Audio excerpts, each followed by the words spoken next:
요한복음 4장 27절에서 42절, 신약성경 148페이지입니다. 한 절씩 교독하여 읽도록 하겠습니다.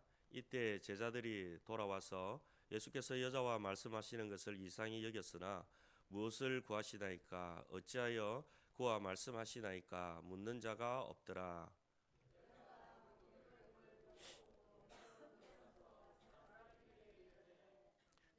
내가 행한 모든 일을 내게 말한 사람을 와서 보라. 이는 그리스도가 아니냐 하니, 그 사이에 제자들이 청하여 이르되 랍비여 잡수소서.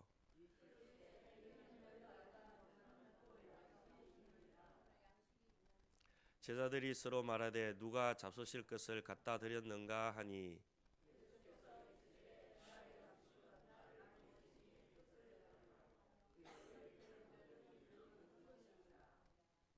너희는 넉 달이 지나야 추수할 때가 이르겠다 하지 아니하느냐. 그러나 나는 너희에게 이르노니 너희 눈을 들어 밭을 보라. 휘어져 추수하게 되었도다.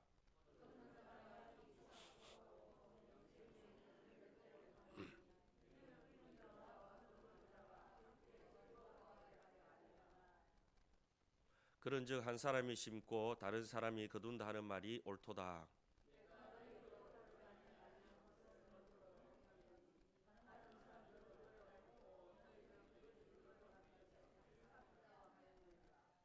여자의 말이 내가 행한 모든 것을 그가 내게 말하였다 증언하므로 그 동네 중에 많은 사마리아인이 예수를 믿는지라.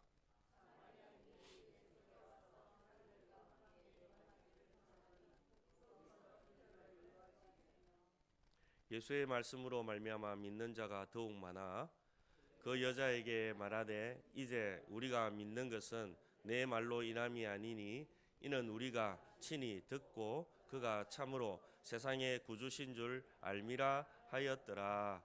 아멘. 오늘도 걸어가고 복된 줄 예배 자리에 놓으신 성도님 사랑하며 축복합니다. 우리 앞뒤장으로 인사 나누겠습니다. 사랑합니다. 축복합니다. 추운 날씨에 한 주간 잘 지내셨는지 모르겠습니다. 요즘 감기 환자들이 많은데 건강 조심하시고, 오늘 목소리가 좀 작더라도 뒤에 잘 들리죠?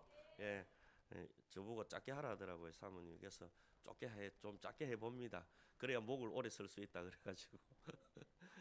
목 상태가 좀 안 좋기는 한데 그래도 이렇게 전할 수 있어서 너무 감사하고요. 정말 잠겼으면 큰일 날 뻔했습니다. 그런데 하나님께서 어제 저녁에 또 열어주셔가지고 그진 다 낫게 해주셔가지고 이렇게 말씀 전할 수 있어서 너무 감사합니다.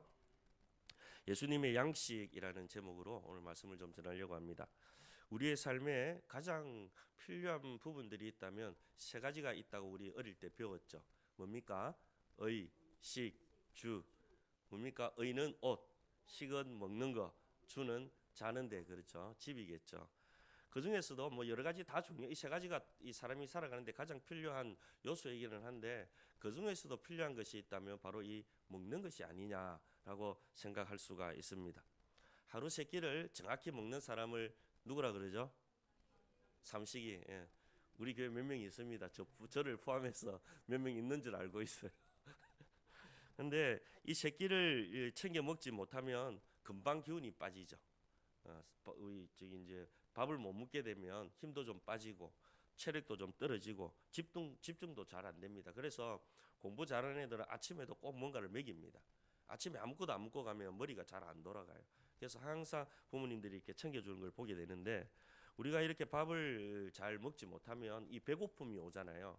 이 배고픔은 우리 안에 있는 위장만 느끼는 것이 아니라 우리 생각도 우리 감정도 느낀다라는 겁니다. 여러분 배가 고프고 힘들면 짜증 날 때가 많죠. 어떤 분들은 이 배고프면 밥 먹고 나면 막 즐거워하는데 엔돌핀이 돌아서 그런데 막 배가 고프고 막 힘들면 짜증을 많이 내게 되거든요. 그게 뭐냐면 우리 생각과 우리 감정도 영향이 있다라는 것을 알 수가 있게 됩니다. 그래서 사람은 이 밥을 먹고 양식을 먹어야 살아갈 수 있게 되는 것이죠.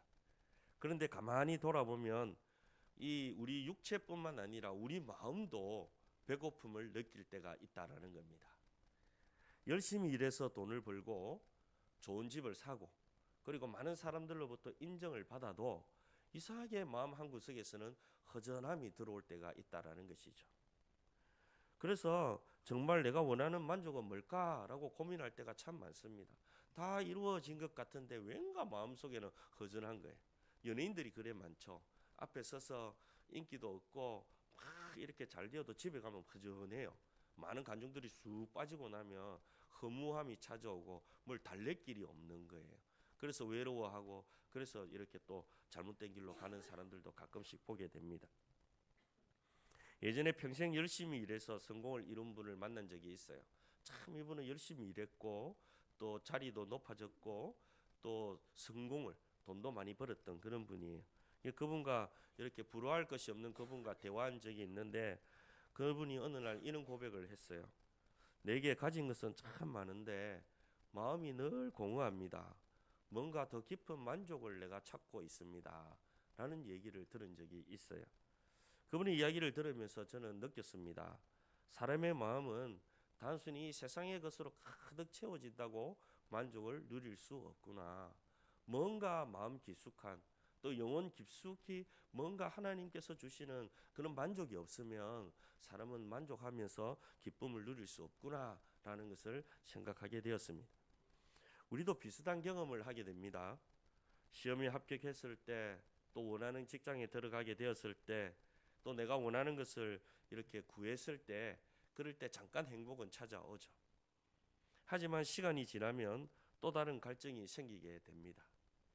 결국 우리는 더 깊은 양식, 다시 말하면 영혼을 채우는 양식이 필요하다라는 것을 더욱 느끼게 되죠. 특별히 예수 믿고 구원받은 사람들은 이 만족이 없으면 큰 만족을 느끼지 못합니다. 세상의 것보다 하나님으로부터 오는 만족을 누리지 못하면 우리 마음속에는 뭔가 허전하고 세상을 살아가면서도 큰 만족이 없습니다. 여러분 이 세상의 것으로 다 이루어가지고 만족하고 기뻐하다면요, 여러분은 온전한 그리스도인이 아닙니다. 하나님으로부터 오는 만족이 아니고도 내가 만족하고 기뻐하고 있다면 온전한 그리스도인이 아닙니다. 하나님께서 주시는 것으로 가득 채워질 때 참 만족, 참 기쁨이 그 안에 있게 되는 것이죠. 예수님께서 바로 그 양식을 말씀하고 있는 겁니다. 제자들이 음식을 가져와 드리려고 할 때 예수님께서 말씀해요. 내게는 너희가 알지 못하는 양식이 있다. 그 양식은 밥이나 빵이 아니라 바로 하나님의 뜻을 행하며 그 일을 이루는 것이다 라고 오늘 본문에 말씀하고 있습니다. 요한복음 4장은 우리가 잘 아는 대로 장면이 시작되죠. 예수님께서 사마리아 땅 수가라는 성으로 들어가서 한 우물에서 사마리아 여인을 만나게 됩니다. 이 여인은 여러 가지 갈증을 느끼고 배고픔을 느끼고 있던 그런 비천한 여인이었습니다. 이 여인은 사람들의 시선을 피해서 대낮에 뜨거운 낮에 물을 기르러 왔어요. 대낮에 한낮에는 뜨거우니까 사람들이 물을 안 기르러 오거든요. 아침 저녁으로 이렇게 물을 기르러 왔으니까 사람들의 시선을 피해서 이 여인은 낮에 그 뜨거운 낮에 물을 기르러 왔습니다. 그 순간 그때에 주님을 만나게 되죠. 주님이 물을 달라라고 말씀합니다. 그러면서 이 여인의 갈증과 이 여인의 아픔을 드러내면서 주님께서는 내가 너에게 생수를 주겠다라고 깊이 있는 대화를 나누게 됩니다. 이렇게 예수님과 사마리아 여인이 한참 대화를 하고 있을 그때에 제자들은 이제 배가 고파서 먹을 것을 사러 밖으로 나가게 되죠. 그리고 먹을 것을 사서 들어오게 됩니다. 그리고 주님 앞에 와서 주님 앞에 음식을 드리려고 합니다. 그때 주님이 말씀하는 거예요. 내게는 너희가 알지 못하는 양식이 있다. 제자들은 이런 생각합니다. 아니 누가 벌써 예수님한테 먹을 것을 줬지? 하고 의문점을 가지게 되었죠. 자기들 아니면 드릴 사람이 없는데, 그런데 주님은 내가 너희들이 알지 못하는 양식이 있다. 예수님 뭐 숨겨놓은 떡이 있나 빵이 있나 이런 생각도 했을 거예요. 서로 오해합니다. 하지만 예수님이 말씀하신 이 양식은 제자들이 생각하는 빵이나 떡 이런 것들이 아니었어요. 예수님이 말씀하시는 양식은 나의 양식은 나를 보내신 이의 뜻을 행하며 그 일을 온전히 이루는 것이다. 주님의 양식은 거기에 있었다라는 것을 우리는 알 수가 있습니다. 예수님께서 말씀하신 이 양식은 하나님의 말씀을 따르고 그 뜻을 이루는 것이었습니다. 우리가 배고플 때 밥을 먹고 힘을 내야 되잖아요. 그것처럼 예수님은 하나님의 뜻을 행하는 그것이 바로 자기의 힘이었다라는 거예요. 기쁨이었다라는 거예요. 우리가 밥을 먹으면 힘이 나잖아요. 예수님은 하나님의 뜻을 이루는 그 일을 할 때마다 힘이 생겼다는 거예요. 그게 자기의 양식이다라는 거예요. 참 신기하죠? 우리의 생각과 완전히 틀리죠. 오늘 이 아침에 이 말씀을 통해서 여러분의 생각과 가치관이 완전히 바뀌어지기를 주의 이름으로 축복합니다. 주님의 양식은 하나님의 일을 행하는 것이었다. 그렇다면 예수님께서 말씀하신 이 양식은 구체적으로 무엇이며 또 오늘 우리에게 어떤 의미가 있을까요? 좀 살펴보고 말씀을 통해서 은혜를 받고 우리의 양식도 주님의 양식이 나의 양식이 되기를 주의 이름으로 축복합니다. 첫 번째 예수님의 양식은 하나님의 뜻을 행하는 기쁨이었다라는 것입니다. 34절을 함께 읽겠습니다. 예수께서 이르시되 나의 양식은 나를 보내신 이의 뜻을 행하며 그의 일을 온전히 이루는 이것이니라. 아멘. 여기서 양식이라는 말은 문자 그대로 음식을 말합니다. 그런데 주님은 이 문자적인 의미를 뛰어넘어서 영적인 차원에서 말씀하고 있는 것이죠. 예수님께 참된 만족과 기쁨은 빵이나 고기가 아니라 아버지의 뜻을 이루는 것이다. 아버지의 뜻을 행하고 이루는 것이 예수님의 양식이다라고 말씀하고 있습니다. 제자들은 물리적인 음식에만 집중했지만 예수님은 영적인 음식, 곧 순종의 기쁨을 말씀하고 있는 것이죠. 예수께서 사마리아 여인을 만나 그 여인의 삶이 변화되는 것을 보는 그 순간 예수님은 이미 배부르셨다라는 겁니다. 그 비천한 여인이 주님의 말씀을 듣고 예수를 믿고 구원받는 모습이 예수님의 기쁨이었고 힘이었다라는 겁니다. 배부름이었다라는 겁니다. 왜냐하면 아버지의 뜻을 행했기 때문입니다. 그렇습니다. 예수님의 양식은 바로 하나님의 뜻을 행하는 것이었습니다. 세상은 밥을 먹어야 힘이 난다 말하지만 예수님은 하나님의 뜻을 행할 때 더 큰 기쁨과 만족과 힘을 얻는다라고 말씀하고 있는 것입니다. 우리의 참된 양식은 세상의 성공이나 물질이 아니라 하나님의 뜻에 순종하는 삶이 우리의 양식이 되어야 합니다. 예를 들면 누군가를 용서하는 것이 참 쉽지 않지만 하나님의 말씀, 하나님의 뜻에 따라 용서할 때에 우리의 마음속에 오는 평안은 세상 그 무엇이 줄 수 있는 평안이 될 수 있는 것이 아닙니다. 더욱 달콤한 평안이 되는 것이죠. 왜냐하면 하나님의 뜻을 행했기 때문입니다. 또 누군가에게 복음을 전할 때 저 사람은 도무지 믿을 것 같지 않고 저 사람은 도무지 안 될 것 같은데 복음을 전하고 만나고 기도하고 또 만나고 기도했을 때 이 사람이 주님께 돌아왔을 때 그 기쁨은요 이루어 말할 수 없는 큰 기쁨이죠. 그게 바로 주님의 양식이었다라는 겁니다. 사랑하는 여러분, 예수님은 하나님의 뜻을 행하는 것을 양식으로 삼았습니다. 우리도 마찬가지입니다. 세상의 양식은 잠시 배를 채우지만 하나님의 뜻을 행하는 기쁨은 영원한 우리를 만족해 하는 것입니다. 오늘 우리의 삶 속에 작은 순종을 실천해 보시기 바랍니다. 가족을 사랑하는 것, 그리고 직장에서 정직하게 일하는 것, 그리고 교회와 이웃을 잘 섬기는 것, 그리고 복음을 전하는 것, 다 우리가 할 수 있는 일들입니다. 하나님의 뜻을 행할 수 있는 일들입니다. 그 모든 순간이 바로 예수님의 양식을 맛보는 순간입니다. 여러분 모두 오늘도 하나님의 뜻을 행하는 그 길에서 참된 기쁨과 만족을 누리시기를 주의 이름으로 축복합니다. 그곳에서 힘을 얻으셔야 돼요. 그 일에 힘을 얻으셔야 돼요.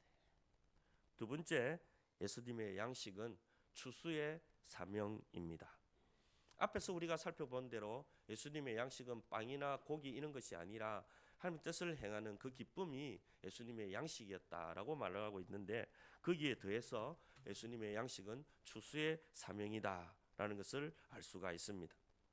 혼자만의 기쁨으로 혼자만의 만족으로 끝나지 않았다라는 것이에요. 예수님의 그 기쁨은 사명으로 확장되었습니다. 주님의 뜻을 이루는 것이었는데 그것이 사명으로 이어졌다라는 겁니다. 오늘 본문 35절을 같이 읽도록 하겠습니다. 너희는 넉 달이 지나야 추수할 때가 이르겠다 하지 아니하느냐. 그러나 나는 너희에게 이르노니 너희 눈을 들어 밭을 보라. 휘어져 추수하게 되었도다. 아멘. 예수님께서 말씀하신 이 밭은 단순한 우리가 농사 짓는 그런 밭을 의미하는 것이 아닙니다. 이건 비유예요. 당시 유대인들은 농사 주기에 따라 넉 달이 지나야 추수할 때가 온다라고 말을 했습니다. 씨를 뿌리고 기다려야 열매를 맺히는 게 자연의 섭리죠. 그런데 예수님은 지금 제자들에게 전혀 다른 시각을 요구하고 있는 겁니다. 뭡니까? 지금 눈을 들어보라. 밭이 휘어졌다 라고 말씀하고 있습니다. 휘어져 추수할 때가 되었다. 여기서 휘어졌다라는 이 표현은 밀이나 곡식이 이미 다 익어가지고 황금빛을 내고 이제 누군가가 추수할 때를 기다리고 있는 그 때를 말하는 겁니다. 이미지죠. 예수님은 바로 그 이미지를 사용하여 사마리아 사람들의 마음이 이미 복음을 받아들일 준비가 되어 있다라는 말로 이 비유를 해서 말씀하고 있는 겁니다. 너희 눈을 들어 밭을 보라. 휘어져 추수하게 되었도다. 사마리아 사람들이 너희들이 그렇게 비난하고 비천하게 여기는 그 이방인, 너희들이 도무지 개처럼 여기는 그 사람들이 이미 마음의 문이 다 열려 있다라는 거예요. 가서 추수하라라는 거예요. 그게 나의 양식이다라는 거예요. 그게 나의 기쁨이고 나의 만족이고 나의 힘이다라는 거예요. 제자들은 사마리아인들을 아주 멀리했습니다. 유대인과 사마리아는 오랜 갈등과 문화의 장벽 때문에 서로 왕래를 하지 않았어요. 원수처럼 지냈어요. 오히려 그 사마리아를 지나서 빙 돌아서 갔습니다. 그러나 예수님은 그 장벽을 뛰어넘어 사마리아로 들어가셨고 수가성이라는 성에 들어가셨고 우물가에서 아무도 만나주지 않는 그 비천한 여인을 만나주셨어요. 그리고 그녀의 간증을 통해서 마을 사람들이 몰려오게 되었습니다. 예수님은 그 모습을 보면서 제자들에게 지금 말씀하고 있는 겁니다. 밭을 보라. 이미 준비되었다. 예수님의 양식은 하나님의 뜻을 행하는 데서 끝나는 것이 아니라 거기서 더 추수의 사명으로 이어지는 것을 우리는 볼 수가 있습니다. 사랑하고 섬기고 거기서 끝나는 것이 아니라 한 영혼을 구원하는 데까지 이루어야 한다라는 겁니다. 성경 곳곳에 이 추수의 사명을 강조하고 있습니다. 마태복음 9장 37절 38절에 보면 예수님은 추수할 것은 많되 일꾼이 적으니 추수하는 주인에게 일꾼을 보내달라라고 그렇게 기도하라라고 하셨습니다. 사도행전에서도 성령이 임하게 되자 제자들은 어떻게 합니까? 예루살렘은 사마리아와 온 유대 땅까지 복음을 전했습니다. 그때 새로운 밭이 열리고 추수의 열매가 맺어지게 되었던 것이죠. 사랑하는 여러분, 오늘 우리에게도 이 말씀은 동일하게 적용됩니다. 우리는 종종 아직 때가 아니다 라고 말할 때가 있습니다. 저 사람은 아직 준비가 안 돼서 저 상황은 아직 복음을 받을 만한 그런 상황이 아니야. 하지만 예수님은 말씀합니다. 지금 눈을 들어 보라. 밭이 휘어졌다. 추수할 때가 되었다 라고 말씀합니다. 여러분의 가정, 직장, 학교, 이웃, 그곳이 바로 여러분들이 바라보아야 할 추수밭입니다. 이미 하나님께서 준비해 놓으신 영혼들이 기다리고 있어요. 우리가 눈을 들어 바라보고 용기를 내어 다가가면 그들은 복음을 받을 준비가 되어 있는 것입니다. 예수님의 양식은 단순히 하나님의 뜻을 아는 데서 끝나지 않았습니다. 그것은 추수의 사명으로 이어졌다라는 것을 볼 수 있습니다. 우리도 이 사명을 감당해야 합니다. 오늘도 눈을 들어 보시기 바랍니다. 여러분 곁에 있는 가족, 친구, 동료, 이웃, 그들이 바로 우리가 추수해야 할 휘어져 있는 밭입니다. 마음이 이미 준비되어져 있어요. 하나님께서 이미 열어놓았어요. 우리가 한 걸음 내디딜 때 하나님은 그 밭에서 놀라운 열매를 맺게 하실 것입니다. 오늘도 예수님의 양식을 따라 추수의 사명을 잘 감당할 수 있는 우리 모두가 되기를 축복합니다. 이 사명이 나의 양식이 되어야 하는 거예요. 이 사명이 고기나 일반 그는 음식이 아니라 예수님의 양식은 거기였습니다. 거기에서 힘을 얻고 거기에서 기쁨을 얻고 거기에서 만족을 얻었습니다. 저와 여러분의 기쁨도 거기서 나오기를 주의 이름으로 축복합니다. 끝으로 예수님의 양식은 구원의 열매입니다. 앞에서 우리는 예수님의 양식이 하나님의 뜻을 행하는 기쁨이라는 것을 보았습니다. 그리고 그 기쁨은 추수의 사명으로 이어진다라는 것을 보았습니다. 그런데 그 사명은 단순히 씨를 뿌리고 끝나는 것이 아니라, 보는 것으로 끝나는 것이 아니라, 씨를 뿌리면 반드시 열매가 맺게 된다라는 겁니다. 오늘 본문은 바로 그 열매가 무엇인지 우리에게 보여줍니다. 예수님의 양식의 마지막 결과는 바로 많은 사람들이 예수님을 믿고 돌아오게 되는 것입니다. 오늘 본문 39절, 41절, 42절을 함께 읽겠습니다. 여자의 말이 내가 행한 모든 것을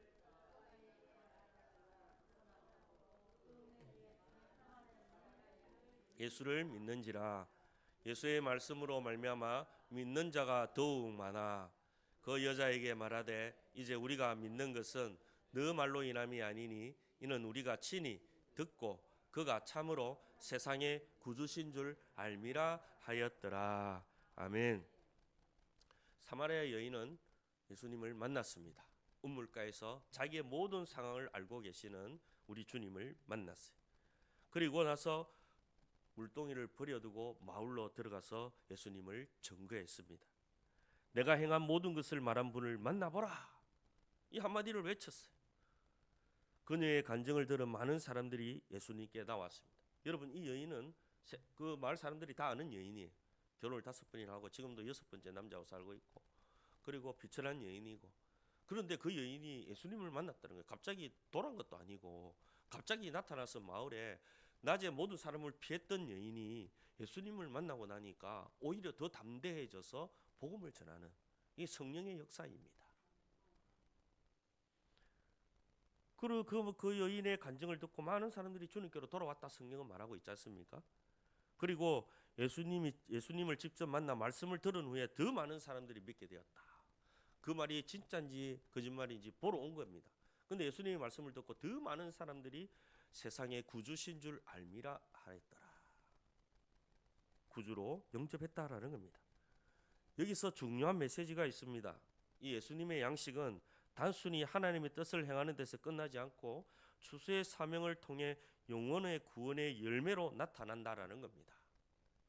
한 여인의 변화가 공동체 전체의 변화를 이끌고 온 것이죠. 마을 전체를 흔들어 버렸습니다. 당시 사마리아는 우리가 잘 아는 대로 유대인들에게 배척받던 지역이었습니다. 유대인들은 사마리아인과 교제도 하지 않았고 그들은 순수하지 않은 민족으로 여겼습니다. 이방 민족과 결혼하고 막 그렇게 했기 때문에 그래요. 그런데 바로 그곳에 복음의 열매가 맺혔습니다. 이것은 하나님의 구원은 특정 민족이나 문화에 제한되지 않고 모든 사람에게 열려 있다라는 것을 우리에게 보여주고 있는 것입니다. 역사적으로도 복음은 늘 경계선을 넘어 열매를 맺었습니다. 초대교회가 유대인들만의 공동체로 머물렀다면 우리에게까지 복음이 전달되지 않았을 것입니다. 그러나 초대교회 성령이 임하게 되자 예루살렘과 온 유대와 사마리아 땅끝까지 이르러 복음이 전거되었고 그 덕분에 우리에게까지 열방의 복음이 전거되었던 것이죠. 그렇다면 오늘 우리의 삶 속에 예수님의 이 양식의 열매는 어떻게 나타나야 될까요? 사마리아 여인의 간증을 통해 마을 사람들이 예수님을 믿게 된 것처럼 우리의 작은 증거, 우리의 순종을 통해서 많은 사람들이 주님께로 돌아오게 될 것입니다. 사랑하는 여러분, 우리의 삶 속에서 예수님의 양식의 열매는 영혼의 구원이라는 사실을 꼭 기억하시기 바랍니다. 때로는 내가 하는 말이 너무 작아 보이고 내가 하는 행동이 별 의미가 없어 보일 때도 있어요. 이래가지고 되겠나 할 때가 있어요. 그러나 무르익으면 하나님이 마음의 문을 엽니다. 우리는 해야 할 것은 사랑하고 복음 전거하고 간증하고 예수님을 드러내는 거예요. 그 이후에 그 사람의 마음의 문을 여는 것은 우리 주님이 하십니다. 그런데 그 열려있는 사람들이 많이 있다라는 거예요. 우리 주위에 알게 모르게. 사마리아 여인의 한마디 증거가 마을 전체를 변화시켰던 것처럼 우리의 작은 순종과 우리의 증거가 누군가의 인생을 바꾸고 더 나아가 공동체 전체를 변화시킬 수 있다는 사실을 우리는 알아야 합니다. 여러분의 가정에서, 직장에서, 학교에서, 이웃 관계 속에서 여러분의 삶이 예수님을 증거하는 통로가 되기를 주의 이름으로 축복합니다. 우리가 예수님의 양식을 따라 하나님의 뜻을 행하고 추수의 사명을 감당하고 그렇게 할 때 반드시 열매가 맺힌다는 것을 알고, 그 열매는 바로 많은 사람들이 예수님을 믿게 된다는 것을 알고 우리는 작은 순종을 통해 생명의 열매를 맺어가야 하는 것입니다. 그러니 내가 전한 말이 아무리 작아 보여도, 내가 드린 섬김이 미약해 보여도 하나님 그것을 통해 열매를 맺게 하실 것입니다. 오늘도 예수님의 양식을 따라 살아가는 여러분의 삶에 많은 사람들이 예수님을 믿게 되는 은혜가 있기를, 그런 축복이 있기를 주의 이름으로 축복합니다. 말씀을 정리합니다. 오늘 우리는 예수님의 양식이 무엇인지 살펴보았습니다. 예수님의 양식은 단순한 음식이 아니었습니다. 제자들은 예수님께 먹을 것을 드렸지만 예수님은 너희들이 알지 못하는 양식이 내게 있다라고 말했습니다. 그 양식은 하나님의 뜻을 행하는 기쁨이었습니다. 그 기쁨은 추수의 사명으로 이어졌습니다. 결국 많은 영혼이 예수님을 믿게 되는 열매로 나타났습니다. 한마디로 말하면 하나님의 뜻을 행하고 이루는 것은 한 영혼을 구원하여 살리는 것이다 라는 것을 우리는 알 수 있습니다. 그것이 바로 예수님의 양식이었습니다. 예수님은 사마리아 여인을 만나 그녀의 삶을 변화시켰고, 그 여인의 삶의 변화로 그 증거로 통해서 수많은 사람들이 마을 전체가 예수님께로 돌아오게 되는 것을 보게 됩니다. 이것이 바로 예수님의 양식의 열매인 것이죠. 우리의 작은 순종, 우리의 작은 증거, 섬김이 누군가의 인생을 바꾸고 더 나아가 우리 공동체를 변화시킬 수 있다는 사실을 꼭 기억하고 여러분 가는 곳곳마다 이 놀라운 은혜가 있기를 축복합니다. 하나님의 사랑을 전하시고 하나님 사랑으로 섬기시고 하나님 사랑으로 배려하시고 존중하시고 그들에게 예수의 그리스도의 사랑 향기를 드러내시기 바랍니다. 그 작은 나의 섬김과 수고와 헌신을 통해 많은 사람들이 주님으로 돌아오게 되고 그때의 만족과 기쁨은 최고의 만족과 기쁨이 되고 그것이 나의 양식이 될 때 우리는 큰 힘을 얻게 되고 주님을 위해서 더욱더 열심히 달려갈 수 있게 될 것입니다. 사랑하는 여러분, 오늘 우리의 삶 속에서도 이 예수님의 양식을 본받아 하나님의 뜻을 행하고 추수의 사명을 감당하고 영혼 구원이라는 열매를 맺는 삶을 살아가기를 간절히 소망합니다. 왜냐하면 그 길에서 참된 만족과 기쁨과 힘이 되기 때문에 그렇습니다. 여러분 모두 예수님의 양식을 본받아 살아감으로 여러분의 삶에 참된 만족과 기쁨이 차고 넘치기를 주의 이름으로 축복합니다. 오늘 말씀을 생각하면서 기도했으면 좋겠습니다.